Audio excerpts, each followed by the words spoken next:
Hello বন্ধুরা, তোমরা সবাই কেমন আছো? আশা করি সবাই ভালো আছো, সুস্থ আছো। আমি একটা নতুন ব্লগ নিয়ে চলে এসেছি। দেখো বন্ধুরা, আজকে আমাদের বাড়িতে কি নিয়ে এসেছে। এত বড় একটা মোচা নিয়ে এসেছে, আমি কখনো ভাই এরকম দেখিনি ভাই।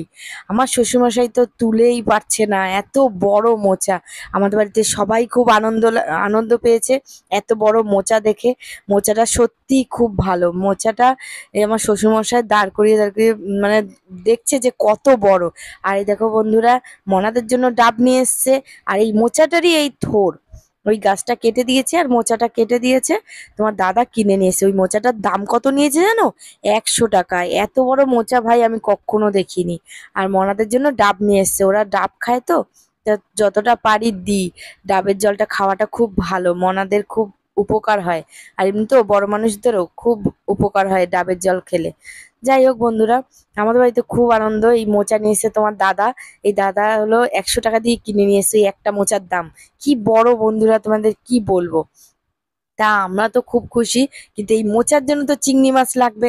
চিংড়ি মাছ কোথা দিয়ে পাবো? আমাদের তো প্রায় বলতে গেলে 500 চিংড়ি মাছ তো এই মোচাতে দিতেই হবে। আমাদের বাড়িতে সবাই খুব ভালো খায়। আমাদের বড় মনা কি হয়েছে, খেতে চেয়েছিল মোচা। তা সেই জন্য তোমার দাদা নিয়ে এসেছে। তা খুব পছন্দ করে মোচা খেতে। আমাদের বাড়ির সবাই ভালোবাসে, কিন্তু মোচা না শুধু শুধু ভালো লাগে না, কিন্তু চিংড়ি মাছ দিলে না হেব্বি জমে যায়।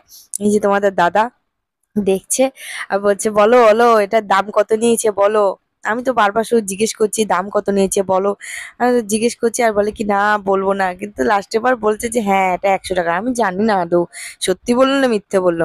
হ্যাঁ, আমাদের কম করে বলেন যাতে আমরা ভয় না পেয়ে যাই। তা বন্ধুরা, তোমাদের কি বলবো, আজকে তো মোচা হবে আমাদের বাড়িতে।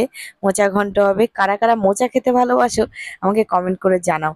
এটা হলো কি গাছের মোচা, সেটা আমাকে কমেন্ট করে জানাবে। বলো তো এত বড় মোচা কোন কলা গাছে হয়? যাই হোক বন্ধুরা, এটা তোমাদের কাছে আমার প্রশ্ন রইলো, তোমরা উত্তর দেবে। ঠিক আছে? তা যাই হোক, আমার যা হলো মোচাটা দেখছিল যে কত বড়, ও তো অবাক হয়ে গেছে যে এত বড় মোচা নিয়ে এসছে দাদা। তা আমরা তো খুব আনন্দ পেয়েছি এত বড় মোচা। আর মনারা তো খুবই আনন্দ পেয়েছে, বলে কি মোচা নিয়ে এসছে মোচা নিয়ে এসছে। তো উপর দিকটায় কলাটা একটু ইয়ে হয়েছে, মানে একটু সবুজ সবুজ হয়েছে, ওগুলো আবার আলাদা আলাদা করা হবে আর কচিগুলো নেওয়া হবে। তা আমার শাশুড়ি এই মোচাটা কাটবে, আমরা সেরকম ভাবে কাটতে পারি না সত্যি কথা। তা আমরা আমার শাশুড়ি রান্না করবে। তা আমার শ্বশুরমশাই তো এই এখানে দাঁড়িয়ে দাঁড়িয়ে দেখছে, বলছে আমাকে ফটো তো নেবে না, আমাকে ভিডিওর মধ্যে নেবে না। আমি লুঙ্গি পরে রয়েছি, কি হাসি পাচ্ছিল কি বলবো। আমি বলছি না না তোমাকে নেবো না। আমি হলো এইগুলোর ভিডিও করছি, তুমি শুধু ধরে দাঁড়িয়ে থাকো। যাই হোক বন্ধুরা, ভিডিওটা কেমন লাগলো তোমরা জানিও প্লিজ। আর তোমরা ভালো থেকো, সুস্থ থেকো আর সাবধানে থেকো। টাটা।